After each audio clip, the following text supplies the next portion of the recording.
Me lo pregunto cada vez más seguido. ¿Qué es el tiempo? Este presente de hoy, ¿cuánto tiene de pasado y cuánto tiene de futuro? ¿Se puede volver al pasado? ¿Tiene sentido hablar de futuro si no podemos aceptar las razones de por qué fracasamos tantas veces? Ya ven, tengo más preguntas que respuestas. Voy a ver si encuentro alguna en un país imaginario. Corea del Centro.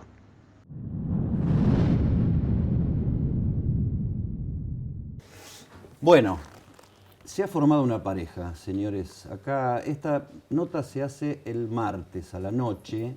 Acaban de entrevistar acá a María O'Donnell y Ernesto Tenema a Alberto Fernández. Ahí estuvimos espiando un poquito desde atrás. ¿Qué es esto, chicos, de Corea del Centro? ¿Qué es Corea del Centro? Para mí es un chiste, primero. O sea, Sí. para no pretende ser una gran declaración de principios del periodismo, Sí. porque básicamente lo que tratamos de hacer es no ser tan sentenciosos. No nos nace tampoco. Hablo en plural, es gravísimo esto. Pasó. Está bien, te representa una pareja. Representa una pareja, manda ella. De repente me di cuenta que estaba hablando en tu nombre y me Aunque no preocupé. fuera una pareja, manda ella, ¿no? ¿No sabés lo que es? No, a ver, viste que Pero Corea... manda bien, porque vos te dejás llevar y vas a un buen lugar, pero manda. Lleva bien. ¿Están listos? ¿Terminar? No. Empezó siendo una cosa despectiva la de Corea del Centro, ¿no? Los que lo inventan, o por lo menos los que primero lo toman. Me acuerdo de una columna de Majula hablando despectivamente de la idea de juéguense por algo, no todo es lo mismo. Una especie de no ser nada. Sí, un poco también Marcos Peña algo dice cuando dicen lo que sea, pero no me equiparen con el kirchnerismo, como no hay dos puntos, no hay dos partes equiparables de esta discusión. Entonces empezó toda esa discusión. Y la idea de la tibieza asociada a Corea del Centro, que para mí es todo lo contrario, porque, digamos, cómo funcionan hoy los medios de comunicación, que son además como grandes tribus en las cuales uno va a escuchar un poco lo que ya sabe y se siente acompañado por gente que piensa parecido en algunos casos. Ir a Corea del Centro es ir a ir a contramano, en realidad, no es la tibieza, al contrario. O sea, te terminas peleando un día con otro, un día con uno, un día con otro, te terminas peleando con todo el mundo. Entonces, lo que me divierte de Corea del Centro es eso. Primero, que es un chiste que revaloriza algo que otros pretenden que sea algo despectivo y que para mí no lo es, y que lejos de ser un lugar de tibieza, es un lugar que para mí reivindica la incomodidad del periodismo, que no estés cómodo con unos, incómodos con otros, no importa si son partes equiparables de lo mismo, sino que tu actitud frente a eso, periodística, sea lo mismo. Sí, Ernesto. No, estoy de ¿Sos acuerdo. de centro? ¿Qué? ¿Sos de centro? Ahora. Eso es que, no sé si es de centro, que es la idea de no quedar alineado, básicamente es eso. Cuando empezó el gobierno de Macri, un montón de colegas se sorprendió, o de gente se sorprendía con que algunos periodistas que habíamos sido muy críticos de la gestión anterior, empezamos a mantener el punto de vista crítico con Macri. Dice, pero ¿cómo? Si vos estabas con Cristina tenés que estar con Macri. Y no es nuestro rol, nunca fue nuestro rol. Nuestro rol es contar historias, relatar lo que pasa, lo que percibimos que pasa en el país. Pasa también que los peronistas posible. gobiernan largo, ¿no? Porque 12 años y medio parece que para muchos parece que no hubiera pasado nada A ver, antes. yo entiendo, alguna gente que sintió que era muy duro la convivencia con el gobierno de Kirchner, se agarró, y sobre todo periodistas, se agarraron del gobierno de Macri como una tabla de salvación. Y está bien, y yo puedo entender eso, y ni siquiera lo juzgo, pero me doy cuenta que cuando vos haces eso, de alguna manera estás cediendo tu lugar de periodista, porque tu lugar de periodista por lo menos es el intento de contar qué es lo que pasa en tu país. Y no importa Pero cuál sea la consecuencia. primero definime tabla de salvación porque puede generar alguna sospecha. No, no en términos económicos, me refiero en términos de decir, bueno, tenemos que bancar a Macri, porque del otro lado hay una cosa que me parece monstruosa. Me imagino que en los años 80, cuando asumió Alfonsín, ese dilema debe haber sido más desgarrador, porque del otro lado había una cosa monstruosa. Entonces, la perspectiva de que podía venir una dictadura militar, si vos opinabas en contra de lo que pasaba, pero al mismo tiempo tenías la libertad, entonces de repente que no la vas a usar, y ese dilema debe haber sido mucho más desgarrador, pero nosotros fuimos formados, por lo menos yo, por ejemplo, yo siempre pienso en Magdalena. Magdalena, cuando empieza el gobierno de Alfonsín, es miembro de la CONADEP. Y vos la escuchabas defendiéndolo. Pero cuando la evidencia de vida es lapidaria. Y siendo que uno puede imaginar La misma que... Magdalena. ¿entendés?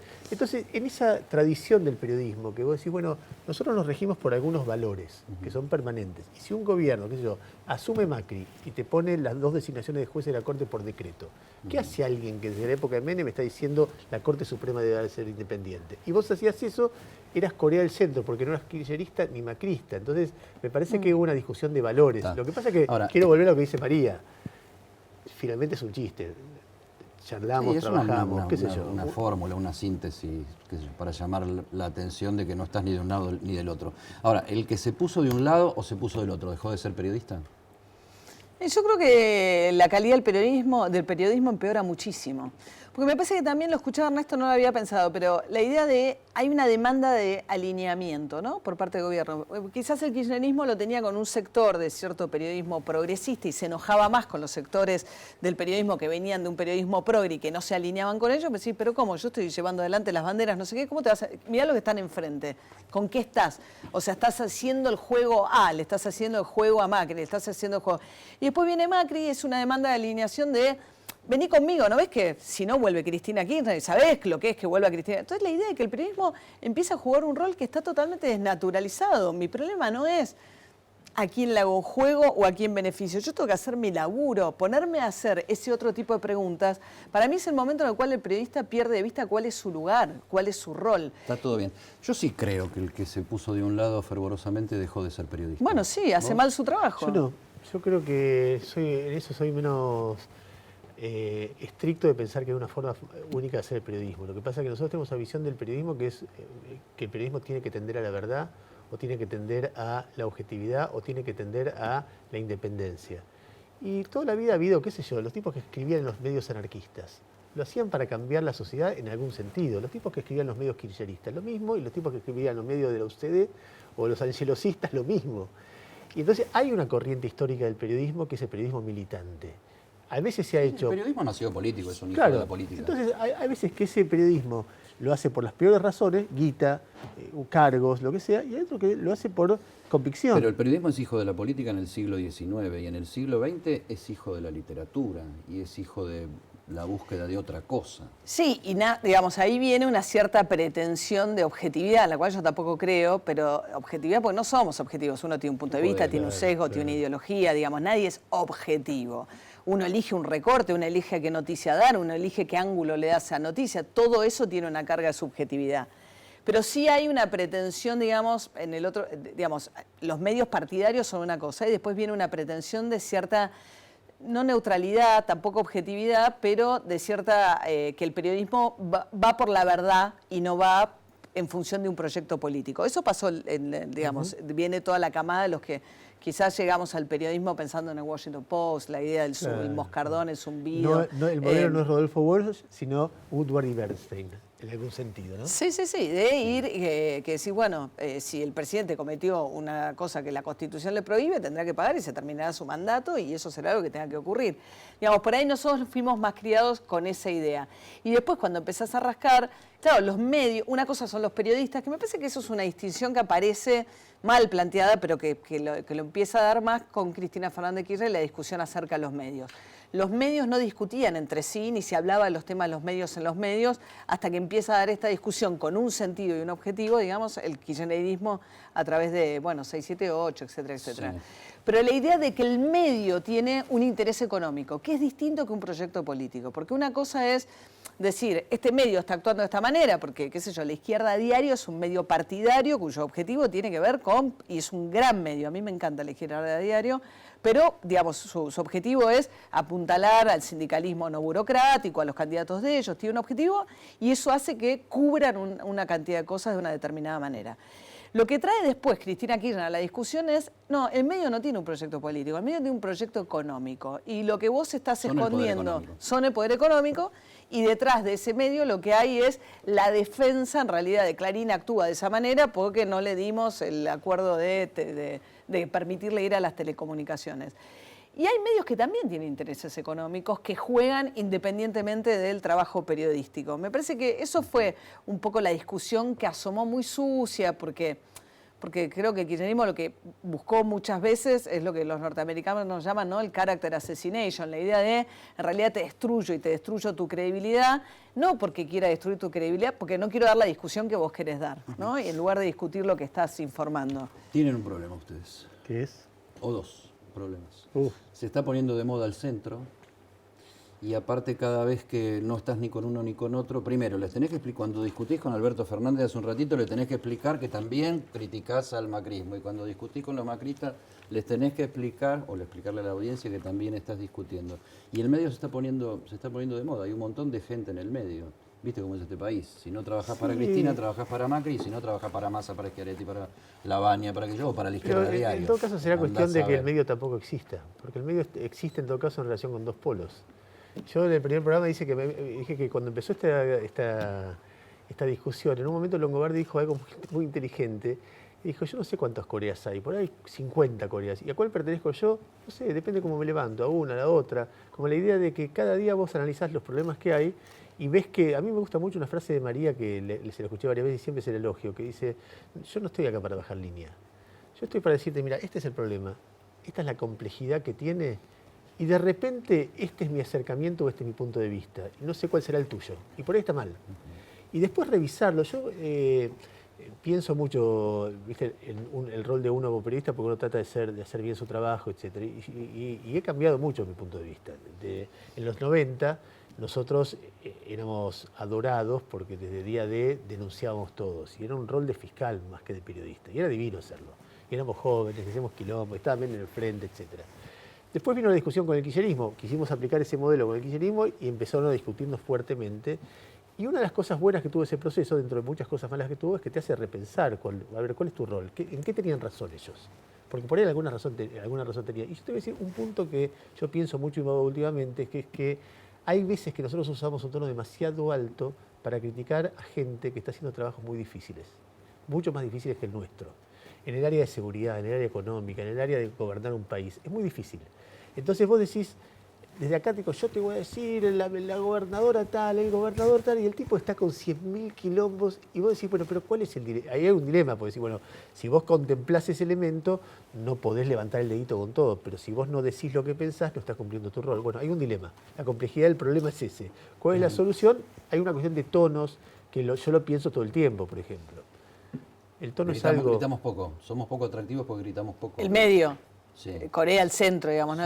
Sí. Y es que yo creo que hay algo de las formas también. Adjetivamos poco, descalificamos poco. Bueno, yo no tengo tantas certezas. O sea, yo básicamente trato de entender y trato de... Obviamente uno no es explicativo porque es neutro, porque cuando estás explicando tu manera de comprender ese problema. Pero yo trato de... Lo primero, me parece que tenemos una función que tiene que ver con tratar de complejizar y que se entienda de qué estamos hablando. Entonces eso ya de por sí, digo, te impide ser muy sintético y muy sentencioso. Ser muy sentencioso también requiere estar muy seguro de muchas cosas, que yo la verdad que tampoco estoy. Trato de entender. Nosotros nos tocan todos los días temas distintos. Hoy hay que hablar, qué sé yo, la soja y qué va a pasar, porque si China se le muere un tercio de los chanchos, entonces con la pelea con Estados Unidos y China, qué sé yo, leo y te cuento, te digo, me parece, dicen que puede pasar esto. No estoy tan segura que va a pasar con el valor de la tonelada de la soja en Argentina, según la pelea entre Trump y Xi Jinping, ¿entendés? Pero... Última de este primer bloque. Problema del centro. Mira, ustedes lo tienen en el centro de mesa. Porque viste que hay dos lugares casi geográficos. Te voy a contar algo. Originalmente la escenografía no tenía este punto azul, pero está pegado. Para que no fuera el círculo rojo. No, para que no sea la bandera de Japón. Estamos en Corea. Estamos en Corea, la bandera de Japón. Pero en el centro de la mesa tenés el círculo rojo. El círculo rojo está mirando por el centro, está tratando de encontrar una variante porque Macri económicamente fracasó, por lo menos hasta ahora, y en el otro lado no tienen mucha confianza. No corremos el riesgo también de por lo menos ser vistos para estar trabajando para el círculo rojo, que es el poder. ¿Sabes qué creo yo? Y no lo había pensado, pero una de las cosas que me parece que nos caracteriza es que a mí el círculo rojo, yo no pertenezco al círculo rojo ni me interesa. O sea, he pensado mucho también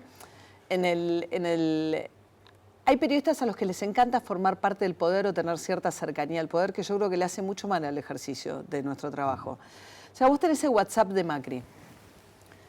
Esa conversación con Macri, tan íntima, vas a la Quinta de los Abrojos, ¿cuánto te da de información que puede ser legítimamente, digamos, o un columnista, alguien que dice, bueno, a mí eso me da una posibilidad de conocer lo que está pensando el presidente de manera íntima, que si no, no tendría, pero también te compromete.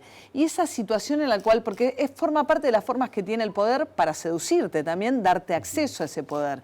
Entonces me parece que hay un cierto periodismo al que le fascina formar parte del círculo rojo, sentir que influye, sentir que trae y lleva información. Yo siento que no es nuestro rol. O sea, a mí me interesa tomar un café con alguien para entender lo que está pasando, etcétera. Pero la idea de que uno juega en ese círculo, yo ese círculo lo miro de afuera. Y creo que en el momento en que te metes adentro, perdiste de vista tu trabajo. Y creo que hay mucho periodista metido ahí adentro. ¿Vos sos círculo rojo?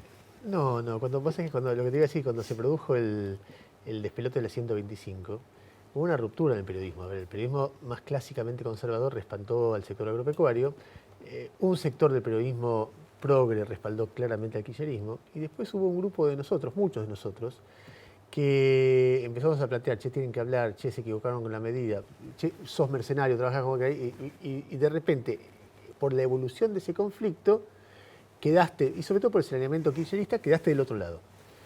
Después que terminó eso, que gana el sector agropecuario con el voto de Cobos, empieza a haber invitaciones.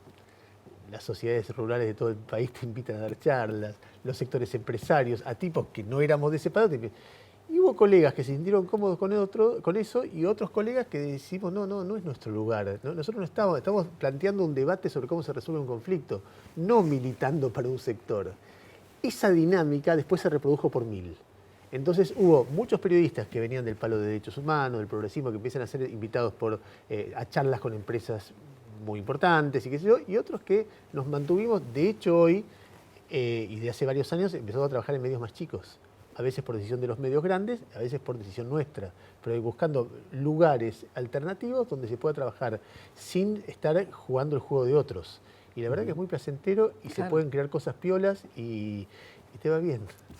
Bueno, salimos de la grieta, salimos del círculo rojo, vamos a un cortecito y vamos a hacer con María O'Donnell y Ernesto Tenenbaum lo que saben. Hablar de los otros, no creo que bien.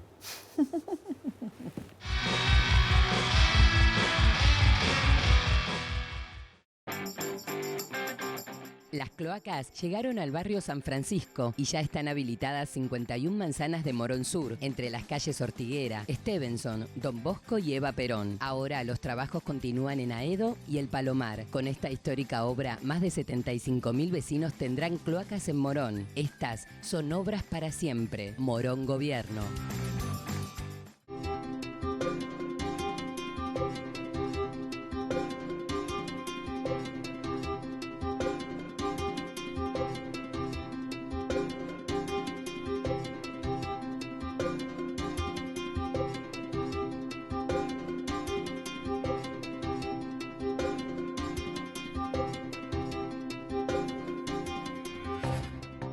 En Provincia ART, nuestra meta es protegerlas de todos. Ingresá en provinciaart.com.ar o llamanos al 0800-333-1278. Provincia ART, con el respaldo de Grupo Provincia.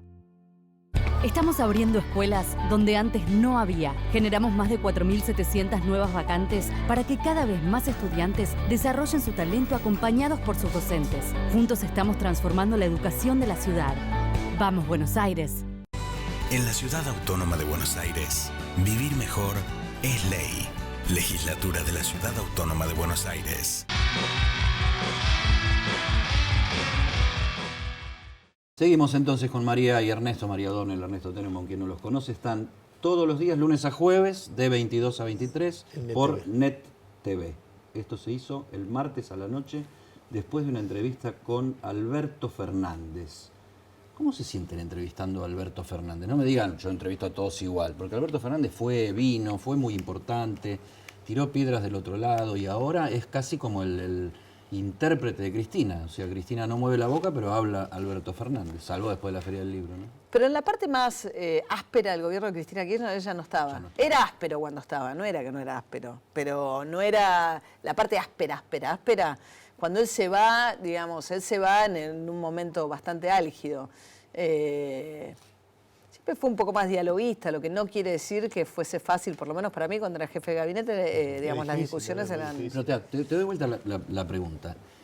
¿Qué busca un periodista, para que nos vean, qué busca un periodista cuando entrevista a Alberto Fernández? Bueno, depende. ¿Entrevistar a alguien que está cerca de Cristina o tratar de entender algo y creer algo? Depende del tipo de reportaje. A mí lo que me interesaba del reportaje de hoy es ver qué reflexión hace el cristinismo respecto de las cosas que hizo mal en el poder para imaginar cómo sería el cristinismo cuando llega al poder, si es que llega. Y veo poca reflexión, que es lo que más me preocupa. Digo, podría hablar largo de qué me preocupa las dos opciones dominantes de este momento. Las dos me parece a mí que son muy malas y que en un contexto muy delicado del país, cualquiera de esas dos opciones, salvo que uno se sorprenda, que te sorprendan, y son casi garantía de que el país va a tener problemas más serios después del 10 de diciembre. Y en el caso de Alberto, bueno, plantear ese tema y ver cómo él discute eso, siendo que ahora ya está valorado públicamente por Cristina, no es que es él que lo dice o una versión. El otro día, cuando presentó Sinceramente, lo destacó como... ya es el delegado. Claro, el delegado. Entonces nos parecía que era... El Marcos Peña de Cristina. Bueno, pero Dando yo vuelta a estaba las pensando... No, porque hay algo que ya está claro, que Marcos Peña y Macri tienen casi la misma voz, ¿no? Según el nivel de simpatía o odio que le tengan a Marcos, algunos te dicen que, digamos, uno habla por otro, pero vos los escuchás y te pasa, lo escuchás en privado a Marcos Peña, después lo escuchás a Macri y el discurso es tan parecido, o sea, tienen la misma voz. Yo no tengo dudas cuando hablo con Marcos Peña que Macri piensa lo que está diciendo Marcos Peña. Cuando lo ves a Alberto, como hubo un distanciamiento de 10 años y él representa como el sector moderado, si querés, del kirchnerismo, un poco lo que nos pasó hoy me parece que estamos diciendo, che, de verdad, porque además Cristina no habla prácticamente. Entonces, la duda es, ¿Cristina hoy habla a través de Alberto? ¿Realmente eso representa lo que Cristina cree hoy y en lo que está pensando? Lo que sí yo me quedó clarísimo es, digamos, la candidatura de Cristina Kirchner me parece que la lanzan en cualquier momento, ¿no? Me quedé yo con lo último que decía Alberto Fernández, que Cristina es el centro de la escena política, hoy ocupa el centro de la escena política, no el centro político, sino el centro del escenario. ¿Coinciden con eso ustedes y por qué en todo caso? No, bueno, es así. Si uno mira por cantidad de años que gobernó, si le agregás los 4 años de Kirchner, probablemente estuvo en la conducción del país más tiempo que cualquier persona en la historia casi. El rol que ocupa dentro de la discusión, cuando en el macrismo dicen nosotros vamos a ganar porque finalmente lo que define es cuánta gente la quiere y cuánta gente la odia y hay más gente que la odia, lo que están diciendo es que quien ordena el escenario político es el amor o el odio a Cristina. Que en todo caso Macri es no un ordenador sino un beneficiario de esa situación. Y entonces ella en la oposición, y cada vez que cuando dicen en las encuestas nos da mal, pero siempre nos dio mal. ¿Por qué? Porque hay 7, 8 puntos que al final, nunca dicen que son de Macri, pero se manifiestan al final porque la alternativa es Cristina. Bueno, ese 7, 8% que define la elección es lo que orienta a Cristina. Es un personaje muy fuerte, con una relación con un sector muy importante de la oposición, de la población que es entrañable, es decir, la adoran. Vos ves gente que ella está diciendo cosas que no está diciendo mucho, y la gente la escucha con lágrimas en los ojos. En la escena esa donde ella sale el otro día a la calle y ves muchísimas manos levantando un libro azul, parece una escena de Gaddafi, Mao, una cosa así como... siglo XX. Claro, y de repente firmame mi libro y todos leyendo el libro, como si tuviera grandes momentos de sabiduría. Y si vos no perteneces a ese grupo de gente que le cree y la idolatra, no entendés qué cuernos pasa. Digamos, es un lugar donde la psicología tiene que entrar, pero claramente es un personaje intenso, fuertísimo. Yo escribí una novela sobre Cristina, jamás la escribiría sobre probablemente ningún otro presidente. Por ahí Menem, en su momento, podría darle lugar a una novela de otra dimensión. Yo vi... El peronismo es más literario, ¿no? Menem no era peronista. Más fantástico. Sí, era peronista, que no va a ser peronista. ¿Qué era más? Yo te digo, yo vi en la campaña del 95, que fue de los hechos más increíbles que me tocó cubrir como periodista político, hechos de amor popular, mareas humanas rodeándolo, que nunca vi más con nadie. Sí, casi religioso. Mucho más en el interior del país también. Sí, en el y, caso después, 2 años después, se disipó. Yo los conozco bastante a ustedes y sé que la posición periodística que tienen es, aparte de profesional, no proviene de decir que Macri y Cristina son iguales. Pero son tan distintos por los resultados. Bueno, sí, son muy distintos. Son dos líderes de naturaleza muy diferentes, muy diferentes. De los resultados. Bueno, Cristina Fernández de Kirchner tuvo, digamos, la gran pregunta con Cristina Kirchner es que desperdició un gran momento. O sea, ella cuando hereda a Néstor Kirchner lo hereda sin déficit, ¿no?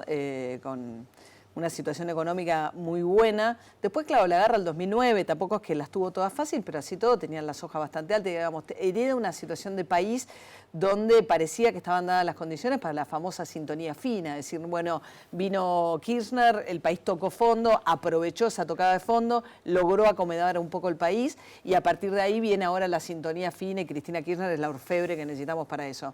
No hizo nada de eso, al contrario, digo, se volvió loca en peleas quijotescas que lo único que hicieron fue hacerle perder el tiempo y el rumbo, me parece también, y termina entregando una pobreza 26%, 25%, un cuarto, ponele, un cuarto del país en la pobreza. Es poco para haber tenido además 10 años prácticamente sin crecimiento de la economía, con lo cual no tiene un gran desempeño, sobre todo el segundo mandato de Cristina Kirchner. Macri. Bueno, y Macri lo que pasa es que a mí lo que me genera, digamos, Macri la idea es, trabajó para nuestros nietos, ponele, ¿no? Lo que te dicen. O sea, vas a tener energía, revirtió las cosas con vaca muerta, actualizó las tarifas, entonces no tenés esa grave hipoteca. Pero tenés una hipoteca, se gastó el crédito más grande de la historia que dio el Fondo Monetario Internacional. El 78%, cuando entreguen el próximo desembolso, se lo gastó. ¿Y en qué se lo gastó? Básicamente, hay 15.000 millones que gastó Toto Caputo tratando de sostener el dólar y te gastaste 50.000 millones de dólares. Y el próximo presidente va a llegar con eso, que es un programa que además le quedan 2 años, nada más que de puro pago. Macri, Va, Cristina, con más pobreza y tan más inflación. distintos. Tenenbaum. Sí, Macri y Cristina obedecen a dos corrientes históricas muy distintas. Cristina, una corriente que cree en el desarrollo del mercado interno, en el consumo como impulsor de la economía, entre otras cosas. Y Macri es alguien que cree en la exportación como motor de la economía y en la inversión. Y en base a esos dos conceptos se ponen en marcha dos formas de ver las cosas distintas, dos medidas distintas, planes económicos distintos. En eso son muy distintos. Uno y otro... Que es histórico, ¿no? Si Claro, uno busca, digamos, claro. es un poco la puja entre... Ahora, uno y otro te explican que el mejor método para llevar adelante el país es uno o el otro, y por lo tanto tienes que estar con él y no con el otro. El problema es que en el medio de eso, el diablo está en los detalles, cómo cada uno pone en marcha la búsqueda del objetivo que se plantea, que verbaliza. Además, tampoco las cosas son tan claras, que tiene que ser cuánto de exportación y cuánto de consumo interno. Empezás a ver fórmulas que esas son herramientas, que si vos no sos dogmático, y después en la puesta en marcha de las dos cosas, los dos son muy chambones. Y los dos se equivocan.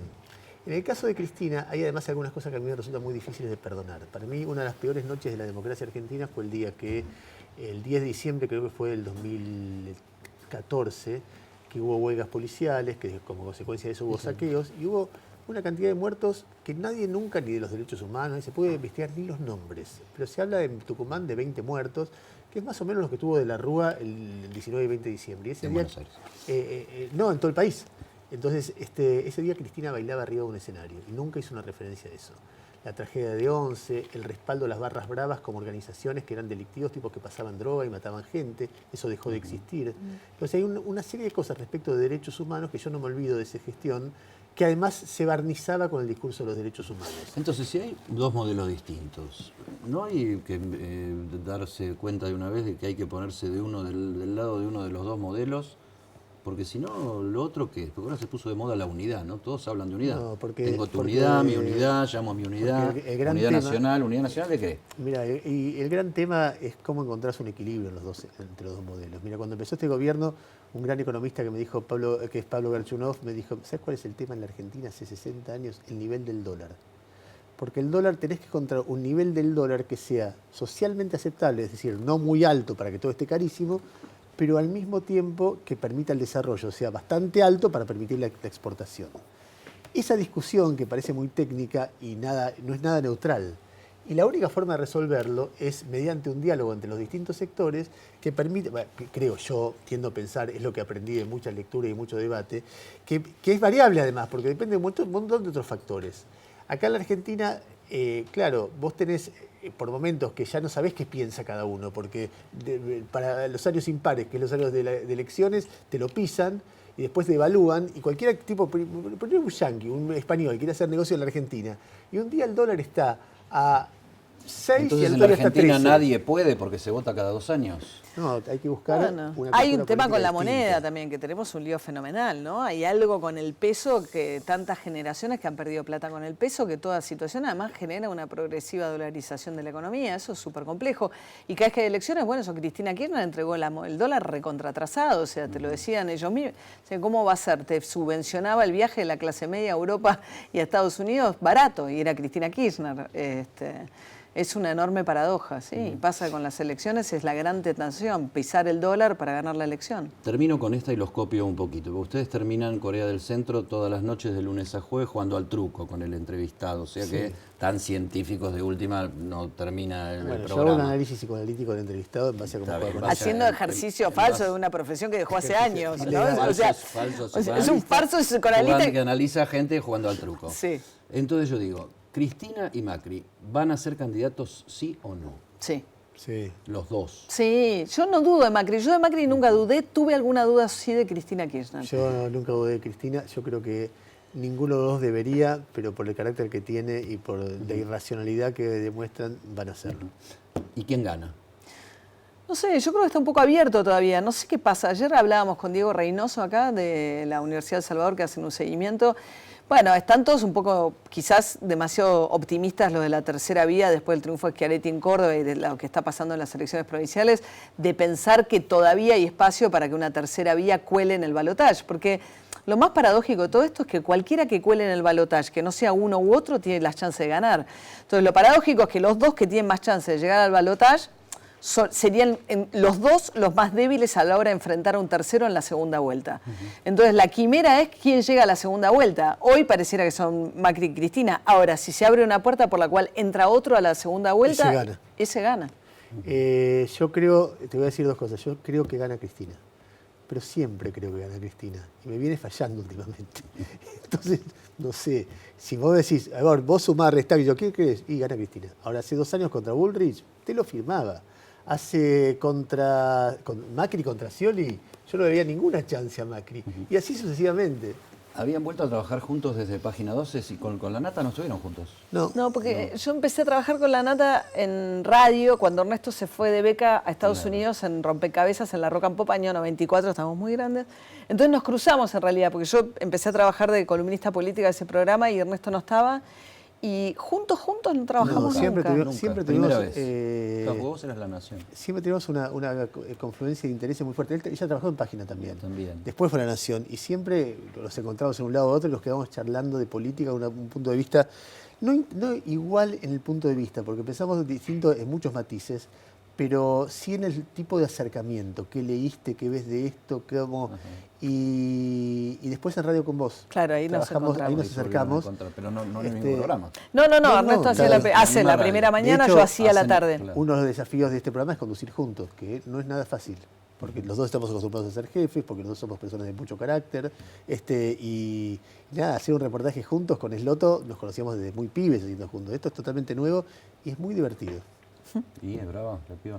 Terrible, nunca me ¿Qué pasó. es brava? Machirulo, dos machirulos que No, terminan te el voy a decir una reportaje cosa. diciendo que la piba es brava. Chicos, le pido por favor. No, te voy a decir, Manda. le Te tengo una- construyanse un le poco. tengo una confianza total, pero es brava. Escúchenme, última. Hay muchas cosas en las que no piensan igual. ¿Cuál es la cosa por la que más se pelean? No, ¿nos peleamos? No, O discuten. No, o Ernesto igual. es más informal con los tiempos. Yo soy me como cagó a más... pedos hoy porque llegué 20 minutos tarde a una reunión. Ah. Escúchame, ¿me podés avisar? Es grave que me avisen, o sea, yo corto la siesta, ¿entendés? Ando contando los ¿Sabés lo que hizo minutos de la ayer? Te voy a siesta. contar lo que hizo ayer. Pongo el despertador. Yo armé placas para el programa y llegué y estaba corrigiendo mis placas. Es decir, he dirigido revistas, corregía mis placas y yo miraba y decía, ¿está corrigiendo mis Qué placas? impertinente.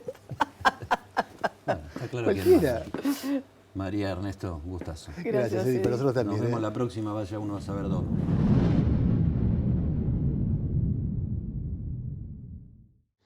En fin, dejemos el pasado y el futuro para los que dicen que saben.